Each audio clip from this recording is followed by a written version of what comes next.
Nadagdagan pa ang reklamo ng mga 18 individual na nagpakilalang ex-Marines matapos maghain ng criminal complaint sa Department of Justice si dating Senador Antonio Trillanes IV.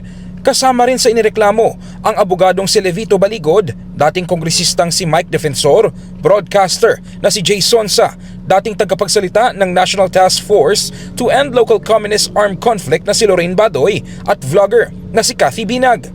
Kaugnay ito ng umunay pagpapakalat ng maling paratang nasangkot siya sa bribery scheme sa mga investigasyon ng International Criminal Court. Ayon kay Trillanes, walang katotohanan na tumanggap siya ng $2 million mula kay Saldico upang makipagtulungan sa mga opisyal ng ICC. Bilang complainant sa kaso mula 2017, normal umano na makipag-ugnayan sa mga investigador para sa pangangalap ng ebidensya at paghahanap ng testigo. So itong ginawa nila ay paninira lang, hindi lang sa akin kundi doon din sa mga investigador ng ICC. Tukas daw dun sa integrity ng ICC investigations.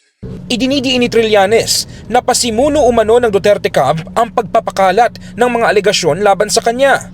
Iginigiit ng dating senador na maaaring bahagi ng isang smear campaign ito upang guluhin ang proseso ng kaso at pahinain ang kredibilidad ng mga testigo. Gagamitin ni Kaufman para panabutahe dun sa trial, dun sa kaso sa Dahig. Ito na nga, nasa katuparan dahil kahapon sinabi niya na gagamitin niya yung mga aligasyon itong mga ginawa nila Levy Baligod. So hindi natin papayagan yan, kaya ito, nagkaso tayo ngayon. Patuloy umanong makikipagtulungan si Trillanes sa ICC hanggat hindi patuloy ang napapanagot si dating Pangulong Rodrigo Duterte. Kasi hanggang sa matapos ito, hindi ko titigilan to hanggang sa masentensyahan si Duterte. Dahil libo-libo yung pinapatay eh. Diba? Alam natin yan. Kung ordinaryong Pilipino, magpapatay ka ng isang tao, kulong ka eh. Ito pa libo-libo, in-announce pa sa national media. Saksing buhay tayo lahat dito. At least yung mga mulat hindi yung nagbubulag-bulagan.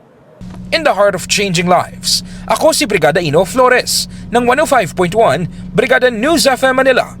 The Music and News Authority.